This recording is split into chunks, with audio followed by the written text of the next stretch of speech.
राष्ट्रीय Bauddh Mahasabha welcome you in this constitutional webinar. Rashtriya Bauddh महासभा आप सभी लोगों का इस संवैधानिक वेबिनार में स्वागत करती है।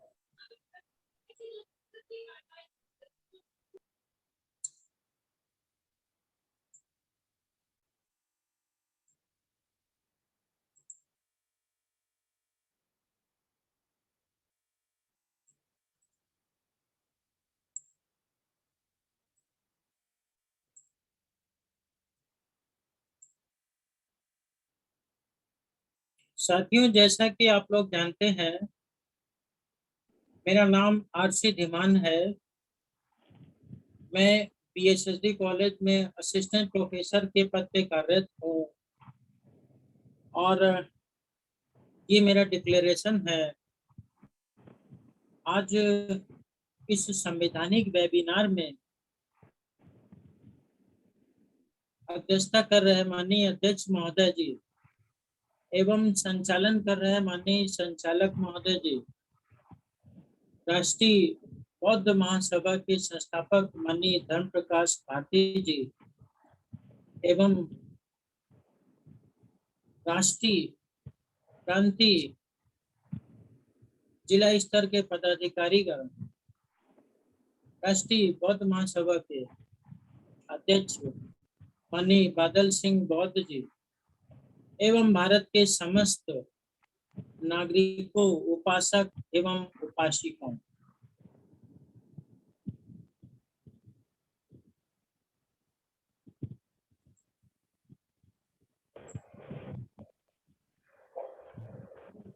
भारत का संविधान भारत के सभी नागरिकों के लिए अत्यंत आवश्यक और संविधान में आपके अधिकार और आपके कर्तव्य, भारत के सभी नागरिकों के कर्तव्य और अधिकार प्रदान किए गए हैं। इन अधिकारों और इन कर्तव्यों को जानने के लिए और उन को देश के नागरिकों को बताने के लिए राष्ट्रीय बौद्ध महासभा द्वारा लगातार भारतवर्ष में संवैधानिक वेबिनार करके संवैधानिक प्रावधानों की जानकारी दी जा रही है।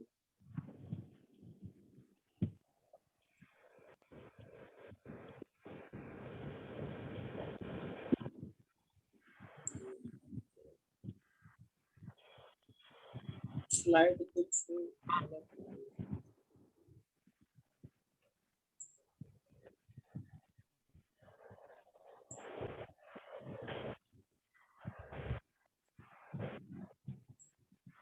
समस्या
तो जैसा कि मैं बता रहा था, ये राष्ट्रीय बौद्ध महासभा के द्वारा प्रत्येक सोमवार को संविधान की चर्चा होती है और आज की इस वेबिनार की अध्यक्षता माननीय रतन लाल चरगोत्रा जी, प्रदेश संयोजक जम्मू कश्मीर आरबीएम, और संचालन माननीय योगेश गौतम जी के द्वारा किया जा रहा है, जो कि राष्ट्रीय सचिव हैं राष्ट्रीय बौद्ध महासभा के।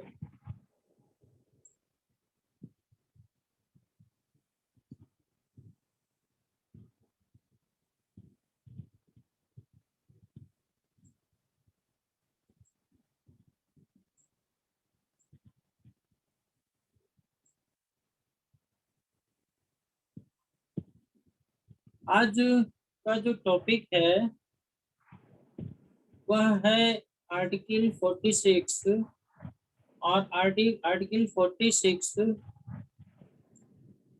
अनुसूचित जातियों, अनुसूचित जनजातियों और अन्य दुर्बल वर्गों की शिक्षा, अर्थ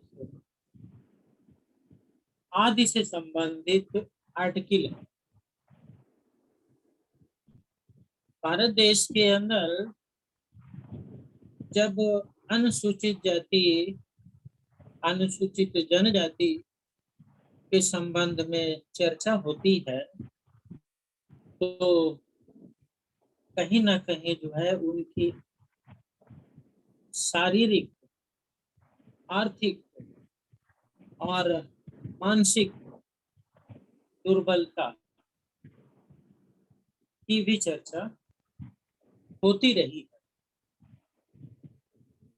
और अनुसूचित जाति, अनुसूचित जनजाति और अन्य दुर्बल वर्गों को शैक्षणिक दृष्टि से और आर्थिक दृष्टि से उन्हें विकसित करने के लिए, यानी सफल बनाने के लिए, उन्हें मानसिक और आर्थिक रूप से स्ट्रॉन्ग करने के लिए राज्य के ऊपर आर्टिकल 46 दायित्व निर्धारित करता है। यानी कि भारत के संविधान के अनुच्छेद 46 के द्वारा भारत के अनुसूचित जाति, अनुसूचित जनजातियों और दुर्बल वर्गों के लिए शिक्षा की व्यवस्था और उनकी आर्थिक स्थिति को मजबूत करने की व्यवस्था आदि के लिए एक यह प्रावधान बनाया गया। क्या कहता है आर्टिकल 46? आर्टिकल 46 ये कहता है कि राज्य जनता के दुर्बल वर्गों के विशिष्टतया, यानी जो राज्य में जो दुर्बल वर्ग हैं, विशिष्टतया अनुसूचित जाति, अनुसूचित जनजाति की शिक्षा और उनकी आर्थिक, यानी अर्थ संबंधी हितों की विशेष सावधानी से अभिवृद्धि करेगा। राज्य यानी केंद्र की सरकार और राज्य यानी प्रदेश की सरकार। और भारत के संविधान के अनुच्छेद 12 में जो राज्य की परिभाषा के दायरे में लाए गए संस्थान हैं, जिसमें केंद्र की सरकार और संसद, राज्यों की सरकार और विधानसभाएं, पदाधिकारीगण जो केंद्र और राज्य के हैं, अन्य प्राधिकारीगण और जिन्हें जो है माननीय सुप्रीम कोर्ट द्वारा समय समय पर विधि संबंधी कार्य करती है, उन्हें राज्य की परिभाषा में लाया गया है। उन सब के ऊपर यह लायबिलिटी लाई गई है कि आप अनुसूचित जाति और अनुसूचित जनजाति के शिक्षा और उनके आर्थिक विकास के लिए विशेष सावधानी से अभिवृद्धि करेंगे। सावधानी से नहीं, विशेष सावधानी से अभिवृद्धि करेंगे। एक तो ये हो गया। दूसरा बिंदु है कि सामाजिक अन्याय और सभी प्रकार के शोषण से उनकी संरक्षा करेंगे। इसका मतलब ये हुआ कि कालांतर में अनुसूचित जाति और अनुसूचित जनजाति की शिक्षा और आर्थिक स्थिति की व्यवस्था उचित नहीं थी, जिसके कारण जो है वह शिक्षा और आर्थिक मामलों में पिछड़ गए और शिक्षा के अभाव में और धन के अभाव में इन वर्गों के ऊपर सामाजिक अन्याय बड़ी आसानी से किया जाता रहा है। उनका शारीरिक मानसिक शोषण भी बड़ी आसानी से किया जाता रहा है। तो देश की आजादी के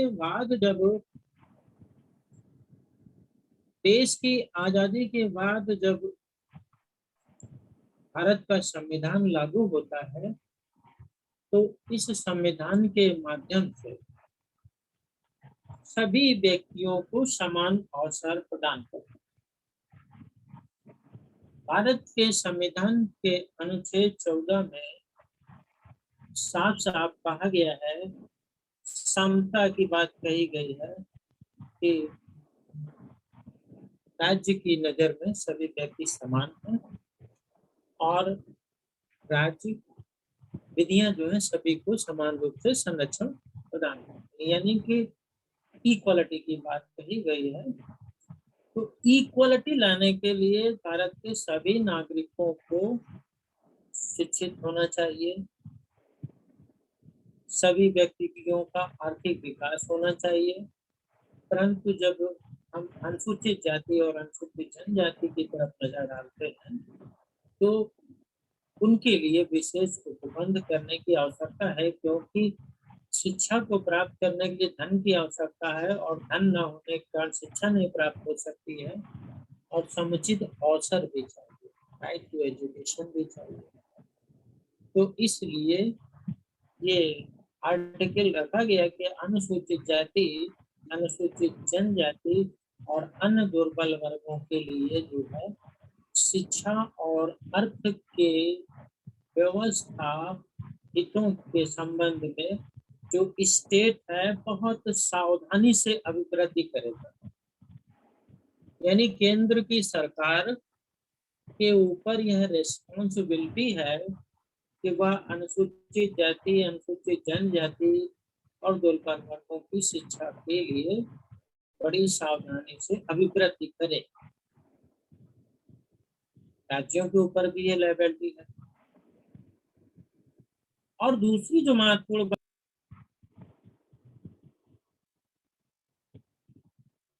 शिक्षा की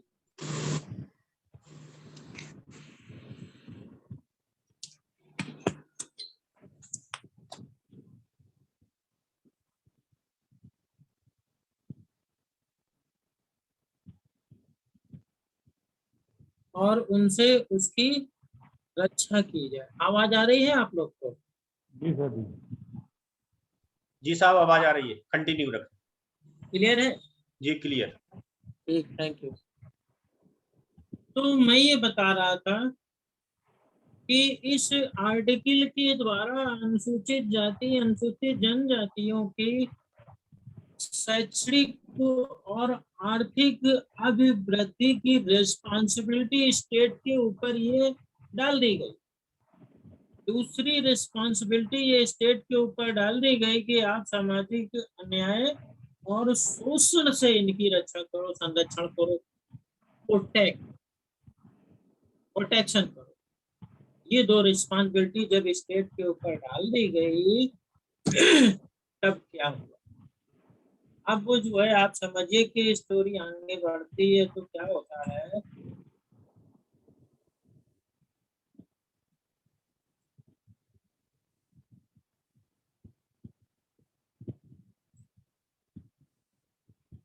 ये आर्टिकल इंग्लिश में है, promotion of education and economic interest of schedule caste, schedule tribes and other weaker sections.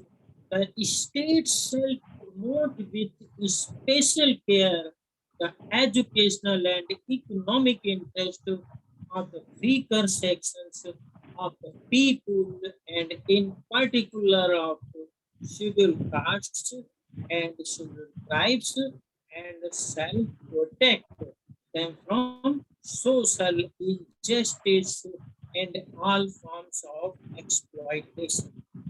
ये बात मैं हिंदी में आपको समझा भी चुका हूँ, आगे चलते हैं। अब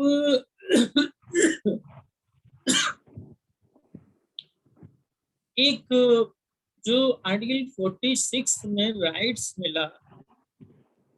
मिला विशेष तौर से अनुसूचित जनजातियों को के लिए दो जो है रेस्पॉन्सिबिलिटी आई स्टेट के ऊपर। तो कुछ लोगों ने आर्टिकल 46 को न्यायालय में चैलेंज किया, न्यायालय में चैलेंज किया आर्टिकल 46 को। किस आधार पे चैलेंज किया? उसका जो आधार था वो था अनुच्छेद 29(2)।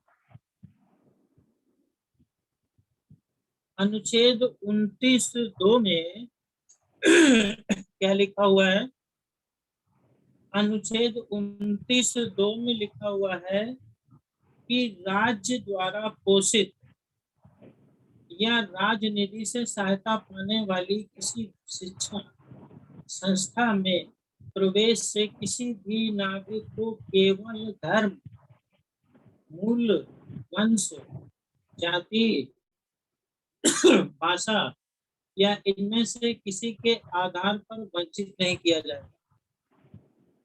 यानी जो आर्टिकल 29(2) है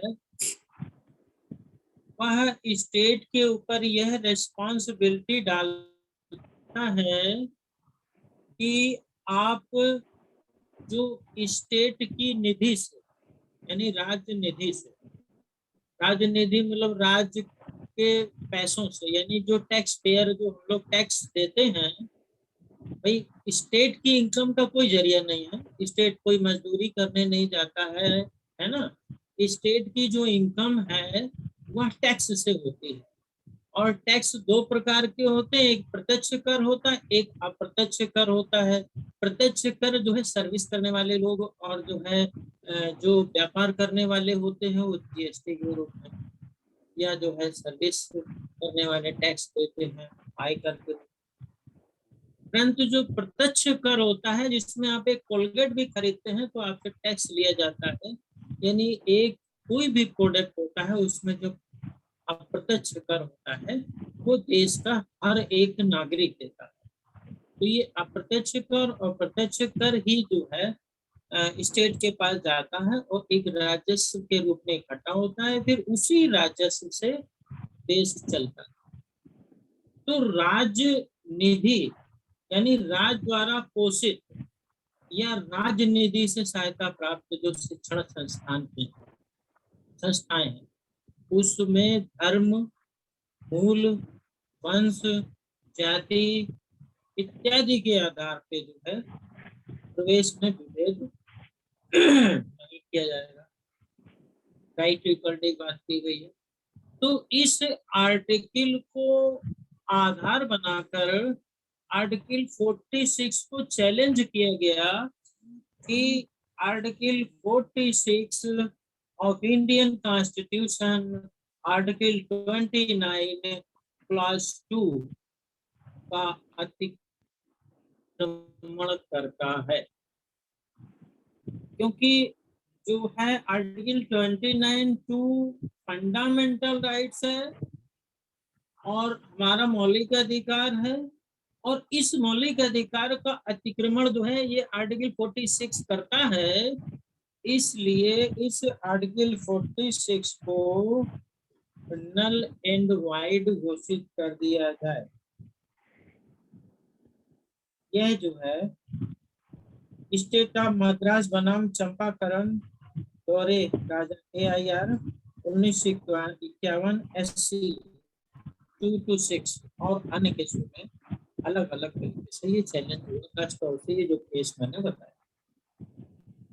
तो इस केस में आर्टिकल 46 को चैलेंज कर दिया गया और ये असंवैधानिक है, मतलब संविधान के भाग जो फंडामेंटल राइट्स है भाग 3 29(2) वो ये जो है अतिक्रमण कर रहा है, इसलिए जो है 46 को हटा दिया जाए, असंवैधानिक घोषित कर दिया जाए। और कई मामलों में जब ये माननीय न्यायालय द्वारा इस आर्टिकल 46 को असंवैधानिक घोषित कर दिया गया, यानी जो ये आर्टिकल है 46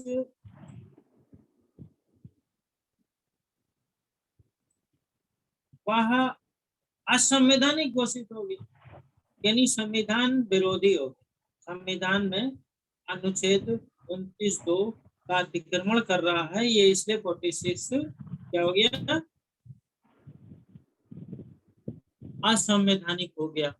और जैसे ही ये आर्टिकल 46 असंवैधानिक हो गया तो अनुसूचित जाति, अनुसूचित जनजाति की शिक्षा और अर्थ और सामाजिक अन्याय और शोषण से संबंधित जो लायबिलिटी स्टेट के ऊपर थी वो स्वतः समाप्त हो गई। परंतु जो है जब न्यायालय ने इसको असंवैधानिक घोषित कर दिया तो फिर जो है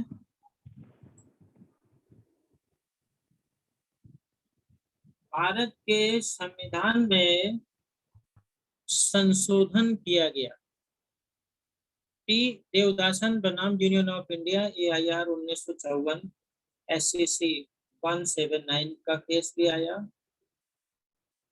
उच्चतम न्यायालय में कई बार जब अनुच्छेद 46 को चुनौती दी गई 29(2) के आधार पर कि ये मूल अधिकारों का अतिक्रमण करने वाला है और उसको असंवैधानिक घोषित कर दिया गया, तब 1951 में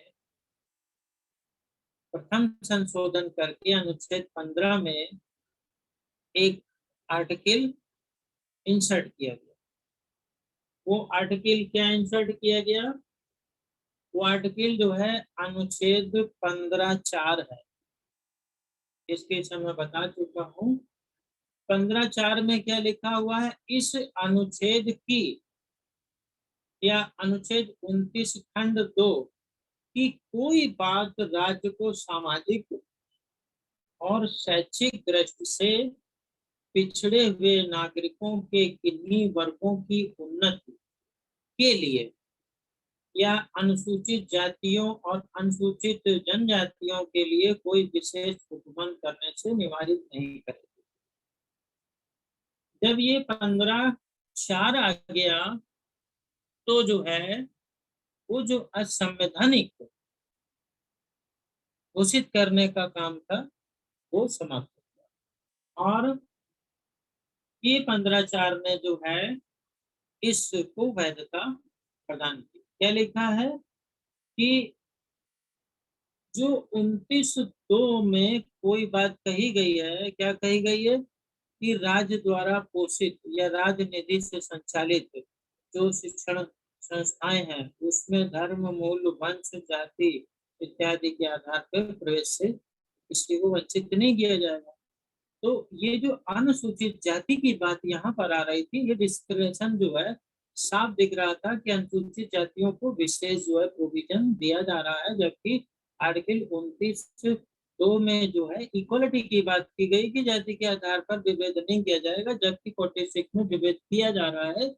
इसलिए तो इस ये जो समस्या आ रही थी इसको दूर करने के लिए 15(4) जो है प्रथम संशोधन किया गया संविधान में 1951 में, और उसमें लिख दिया गया कि 29(2) में जो आशय है, प्रावधान है, उस प्रावधान के होने के बावजूद भी स्टेट अनुसूचित जाति, अनुसूचित जनजाति, पिछड़ा वर्ग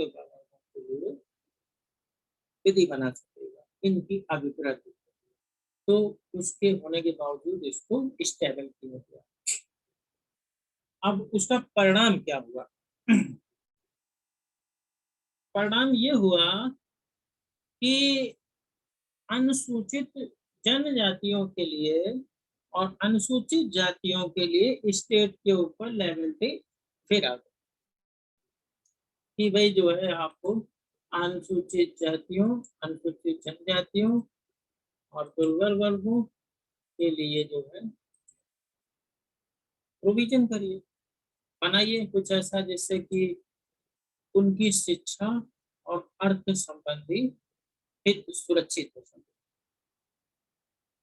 और सामाजिक अन्याय और सभी प्रकार के शोषण से उनकी रक्षा हो सके, प्रोटेक्शन किया जा सके। तो उस संबंध में फिर जब हम देखते हैं, तो जब सामाजिक अन्याय की बात आती है, तो सामाजिक अन्याय से बचाने के लिए अगर कोई ज्यादा प्रभावशाली एक्ट दिखता है, तो वो है अनुसूचित the schedule caste and the schedule tribes prevention of atrocities act 1989, यानी अनुसूचित जाति और अनुसूचित जनजाति अत्याचारण निवारण अधिनियम 1989, इसे ही SC/ST एक्ट शॉर्ट में कहा जाता है। यानी कि जो अनुसूचित जाति जनजाति अत्याचार निवारण अधिनियम है 1989, वह उसको यहाँ से बल प्राप्त हुआ, यहाँ से बल प्राप्त हुआ और भारत की पार्लियामेंट द्वारा जो है यह एक्ट कि जो सामाजिक अन्याय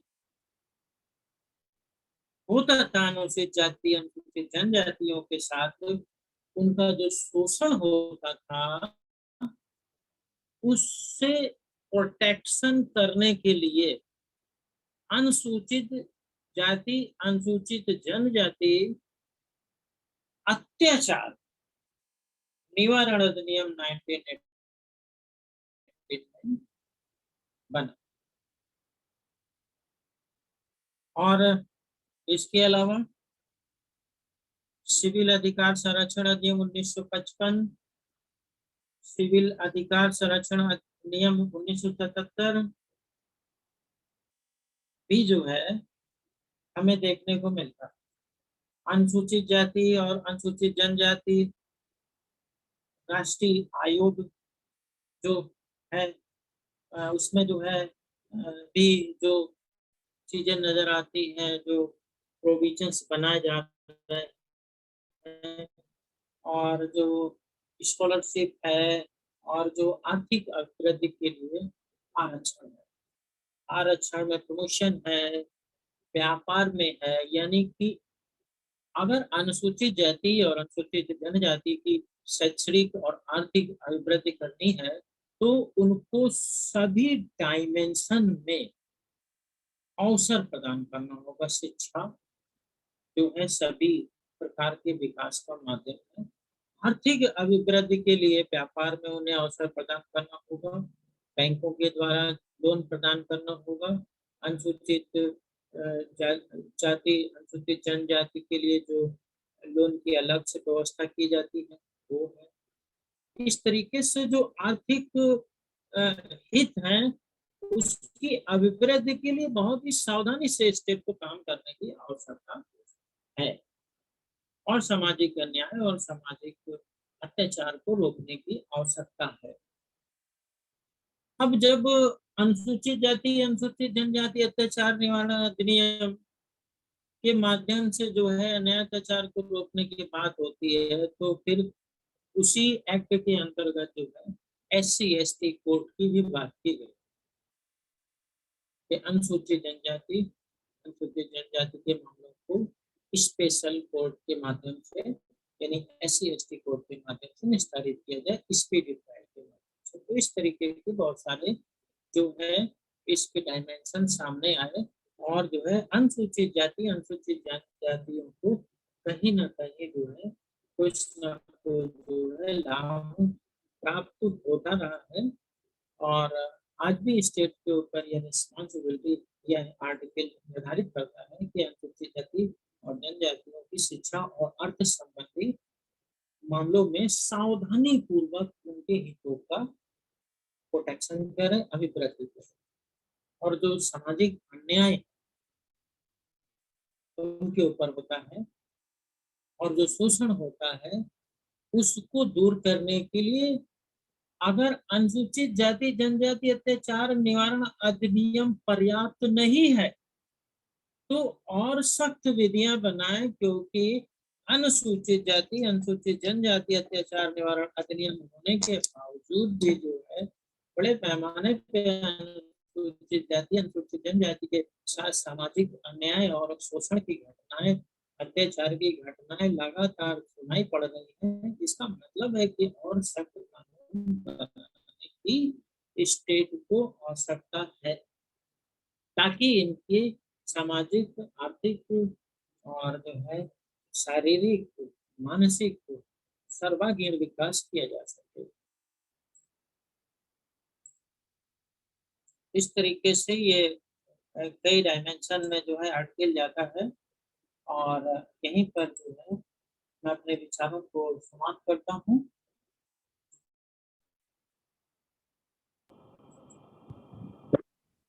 बताएं। जय भीम प्रोफेसर साहब, बहुत धन्यवाद।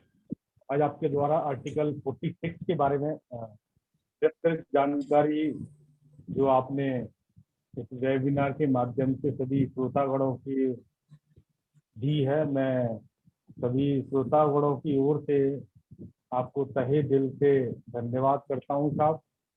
और हम आशा करते हैं आप ऐसे ही प्रत्येक सोमवार को संविधान चर्चा के माध्यम से हम सभी का ज्ञान। बहुत बहुत धन्यवाद साहब। जैसा कि संविधान चर्चा है तो यहाँ लगभग सभी को ज्ञात होगा कि भारत का जो संविधान है एक हाथ, मतलब हाथ से लिखा हुआ संविधान है और ये सबसे बड़ा संविधान है। सबसे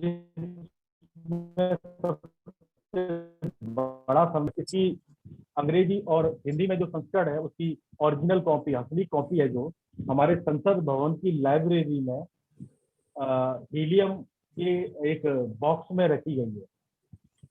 और सभी को पता है कि 9 दिसंबर 1946 को जो संविधान की जो पहली बैठक हुई थी उसमें राजेंद्र प्रसाद जी को इसका अध्यक्ष चुना गया था और इस कमेटी का जो चेयरमैन थे वो डॉक्टर B.R. अम्बेडकर जी थे। तो ऐसी बहुत बात है, माननीय साहब ने समय समय पे हमें बताते भी रहते हैं।